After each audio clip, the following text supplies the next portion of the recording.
Hello friends, welcome है आप सभी का सीआर क्लासेस में। मैं हूं चांदनी। आज हम लोग पढ़ेंगे डीएलएड 4th सेमेस्टर। यहाँ से देखिए, विषय है विज्ञान या साइंस। क्वेश्चन होंगे बहुविकल्पीय क्वेश्चन कराएंगे। सारे के सारे क्वेश्चन बहुविकल्पीय हैं। यहाँ से देखते हैं पहला क्वेश्चन। ये देखिए कि पौधे एवं जंतुओं के बीच की कड़ी क्या है। तो पौधे एवं जंतुओं के बीच की कड़ी है युगलीना। अब देखते हैं नेक्स्ट क्वेश्चन। क्वेश्चन नंबर 2, चुंबकीय पदार्थ है। तो चुंबकीय पदार्थ कौन सा है? लोहा है, पीतल है, यानी कि चुंबक किस में चिपक जाती है? तो लोहा में। अब देखते हैं नेक्स्ट क्वेश्चन 3, लाल रक्त कणिकाओं का निर्माण होता है। तो लाल रक्त कणिकाओं का निर्माण कहाँ होता है? अस्थि मज्जा में। Option number D. अब देखेंगे नेक्स्ट क्वेश्चन 4, विद्युत बल्ब में तंतु किस धातु का बना होता है? तो विद्युत बल्ब में तंतु किस धातु का बना होता है? ये बना होता है टंगस्टन का। आंसर क्या है? टंगस्टन। Option number A. अब देखेंगे next question. Next question number 5, हेमेटाइड किसका अयस्क है? तो भैया हेमेटाइड है लोहे का अयस्क। Option number B. हेमेटाइड किसका अयस्क है? लोहे का। Option number B. अब देखेंगे नेक्स्ट क्वेश्चन 6, विद्युत धारा का मात्रक क्या है? तो विद्युत धारा का मात्रक है एम्पियर। क्वेश्चन नंबर 6 का ऑप्शन नंबर सी, विद्युत धारा का मात्रक है एम्पियर। अब देखेंगे नेक्स्ट क्वेश्चन, भारत में एनीमिया के क्या कारण है? अब एनीमिया क्या होता है? एनीमिया यानी कि आरक्तता या खून की कमी।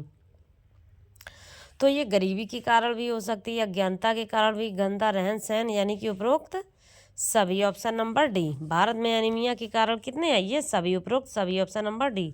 अब देखेंगे नेक्स्ट क्वेश्चन नंबर 8, उत्परिवर्तन का कारण क्या है?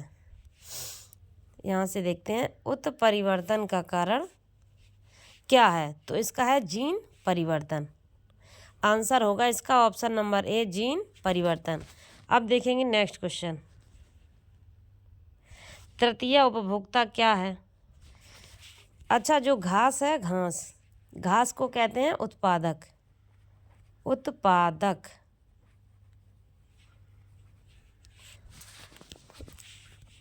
और जो सांप है वो है तृतीय उपभोक्ता।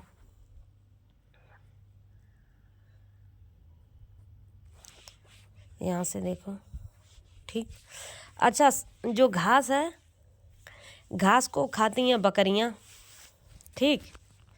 और बकरियाँ भी खाती हैं घास को, और हिरन भी खाते हैं, और हिरन को खा लेता है शेर। और जब शेर मरता है तो शेर को खा लेता है चील या बाज। तो ये क्या है? ये उपभोक्ता हैं जो एक दूसरे को खाते रहते हैं। तो इसमें सांप कौन सा होगा? तृतीयक उपभोक्ता। नेक्स्ट क्वेश्चन देखिए, ऑप्शन नंबर सी, 9 का सी। नेक्स्ट क्वेश्चन देखिए 10, उपार्जित लक्षणों के वंशागति का सिद्धांत संबंधित है। तो ये है जीन बैप्टिस्ट लैमार्क, यानी कि ऑप्शन नंबर बी। उपार्जित लक्षणों के वंशागति का सिद्धांत संबंधित है। किससे संबंधित है? Jean Baptiste Lamarck. Next question number 12, noble gas का उदाहरण कौन सा है? यहाँ से देखें, हाइड्रोजन है, ऑक्सीजन है, या कार्बन डाइऑक्साइड? तो है रेडॉन। क्वेश्चन नंबर 11 का answer D, radon. Next question, शनिवार किसका अयस्क है? शनिवार किसका अयस्क है? ZN का, AU का, HG का, या FE का? तो HG का। शनिवार किसका अयस्क है? HG का। क्वेश्चन नंबर 12 का ऑप्शन नंबर सी। अब देखेंगे नेक्स्ट क्वेश्चन 13, निम्न में से विषाणु जनित रोग नहीं है। कौन सा नहीं है विषाणु जनित? एड्स विषाणु से होता है, पीलिया विषाणु से होता है, हैजा विषाणु से होता है। तो विषाणु जनित रोग है कौन सा नहीं? तो ये है corona. Option number C. Question number 13 का ऑप्शन नंबर सी, कोरोना। अब देखेंगे नेक्स्ट क्वेश्चन नंबर 14, निम्न में से प्राथमिक सेल नहीं है। तो प्राथमिक सेल कौन सी नहीं है? Daniell cell, Leclanche cell, voltaic cell, समझ नहीं आ रहा है पढ़ने में। वोल्टीय सेल या सीसा संचालक। तो इसका आंसर आएगा सीसा संचालक। तो निम्न में से प्राथमिक सेल नहीं है, तो यह है सीसा संचालक, यानी कि option number D. Next question देखेंगे 15, रक्त को निम्नलिखित में से किस तापक्रम या कांच प्लास्टिक की वायुवृद्ध बोतलों में सुरक्षित रखते हैं। अब जैसे ये लोग डॉक्टर होते हैं, डॉक्टर हमारा खून निकाल के ले जाते हैं इंजेक्शन में, फिर उसको किसी कांच की बोतल में रखते होंगे या प्लास्टिक की बोतल में रखते होंगे, लेकिन उसको किस टेम्परेचर पे रखते हैं। अच्छा, जैसे हम लोगों को ब्लड निकलता है, चोट लगती है, तो वो थोड़ी देर बाद देखते हैं कि वो जम जाता है, लेकिन जो लोग ये लोग हमारा ले जाते हैं ब्लड चेक करने के लिए, तो उनका भी तो जम जाता होगा, वो ब्लड जम ना पाए इसलिए क्या करते हैं ये लोग कि उसको 4.5 डिग्री सेल्सियस पर रखते हैं। कितने डिग्री सेल्सियस पर? 4.5 डिग्री सेल्सियस पर। क्वेश्चन पढ़ो, रक्त को निम्नलिखित में से किस तापक्रम पर टेम्परेचर पर कांच या प्लास्टिक की विरुद्ध बोतलों में सुरक्षित रखते हैं। तो ये रखते हैं 4.5 degree Celsius. Uttar answer number A. अब देखेंगे नेक्स्ट क्वेश्चन 16। ऊर्जा का मात्रक क्या है? तो ऊर्जा का मात्रक है जूल। अच्छा, ये एम्पियर लिखा है, देखो एम्पियर किसका मात्रक है? विद्युत धारा का है। और जूल किसका है? ऊर्जा का है। अब देखेंगे नेक्स्ट क्वेश्चन, कार्य का सही सूत्र क्या है? अच्छा, ये 9th क्लास में सबने पढ़ा होगा। कार्य का सूत्र W बराबर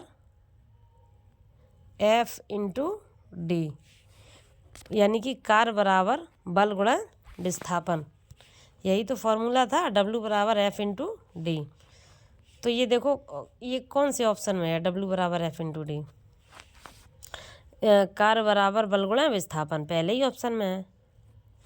तो answer number A. Question number 17 का आंसर नंबर ए। अब देखेंगे क्वेश्चन नंबर 18। किसी वस्तु के कार्य करने की क्षमता को कहते हैं। अच्छा, हम लोग जो भी काम करते हैं तो वो काम कर कैसे पाते हैं? वो काम ऐसे कर पाते हैं, ऊर्जा होती है हमारे अंदर, ठीक। किसी कार्य को करने की क्षमता को ही ऊर्जा कहते हैं। अब ये कह रहा है कि किसी वस्तु के कार्य करने की क्षमता को क्या कहते हैं? तो ऊर्जा। और ऊर्जा की डेफिनेशन भी यही है, किसी कार्य को करने की क्षमता को ही ऊर्जा या एनर्जी कहते हैं। अब यह है क्वेश्चन नंबर 18 का आंसर नंबर है बी, यानी कि ऊर्जा। किसी व्यक्ति के कार्य करने की क्षमता को ऊर्जा कहते हैं। अब देखेंगे नेक्स्ट क्वेश्चन 19। एकांक आवेश समय किसका सूत्र है? अब ये देखो, एकांक आवेश समय, तो ये है विद्युत धारा। क्वेश्चन नंबर 19 का ऑप्शन नंबर ए। अब देखेंगे नेक्स्ट क्वेश्चन नंबर 20। ऊर्जा का सबसे महत्वपूर्ण स्रोत है। तो ऊर्जा का सबसे महत्वपूर्ण स्रोत कौन सा है? पेट्रोल है, डीजल है, सूर्य है या कोयला? कौन सा है ऑप्शन? बताएं, जल्दी बताएं। तो ये होगा सूर्य। ऊर्जा का सबसे महत्वपूर्ण स्रोत क्या है? सूर्य। ये पेट्रोल, डीजल, कोयला सूर्य की बराबरी थोड़ी ना कर पाएंगे। तो ऊर्जा का सबसे महत्वपूर्ण स्रोत कौन सा है? तो ये है सूर्य। क्वेश्चन नंबर 20 का ऑप्शन नंबर सी। अब देखेंगे नेक्स्ट क्वेश्चन 21। निम्न में से कौन जल में घुलनशील विटामिन है? तो vitamin A, B, C, D, E, K, यही तो विटामिन है। विटामिन कौन कौन से? ए, बी, सी, डी, ई और के। ये कह रहा है कि जल में घुलनशील विटामिन कौन से हैं? तो जो जल में घुलनशील होते हैं वो होते हैं बी, सी, और जो वसा में घुलनशील होते हैं वो होते हैं कीड़ा, के, ई, डी, ए। ये ट्रिक है, कीड़ा करके याद कर लो। ए, डी, ई के याद करोगे तो देर में समझ पाओगे। बस बी, सी है जल में घुलनशील और कीड़ा है वसा में घुलनशील। तो इसमें देखो बी, सी कौन सा है? तो ये है option number B, vitamin B और सी। निम्न में से जल में घुलनशील विटामिन कौन सा है? तो विटामिन बी और सी। क्वेश्चन नंबर 21 का ऑप्शन नंबर बी। अब देखेंगे नेक्स्ट क्वेश्चन 22 क्वेश्चन है ये, और ये लास्ट क्वेश्चन है कि निम्न में से कौन सा वसा में घुलनशील विटामिन है? अभी जस्ट मैंने बताया था क्वेश्चन, यहाँ से देखते हैं। ये क्वेश्चन मैंने अभी बताया था। जो कीड़ा है, कीड़ा KEDA, ये वसा में घुलनशील है, और जो VC है वो जल में। तो कह रहा है निम्न में से कौन सा वसा में घुलनशील विटामिन है। अब देखो कौन सा है कीड़ा, ये है देखो ADKE, ये लिखा है ADKE, देखो ADKE, ये है option number A, ADKE। Question number 22 का ऑप्शन नंबर A।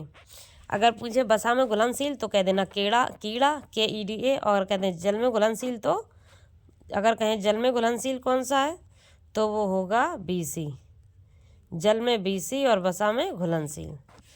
अब ये 22 ही क्वेश्चन थे, पूरे हो गए। अच्छा, आप फर्स्ट और थर्ड सेमेस्टर वालों का रिज़ल्ट आने वाला है, तो ये 15 से लगभग 15 से 20 तारीख के बीच में आ जाएगा। आज 13 तारीख हो गई है, तो आप लोग 1-2 दिन और वेट कर लीजिए, 2-4 दिन, आपका रिज़ल्ट आ जाएगा। और फिर टीचिंग होने लगी है।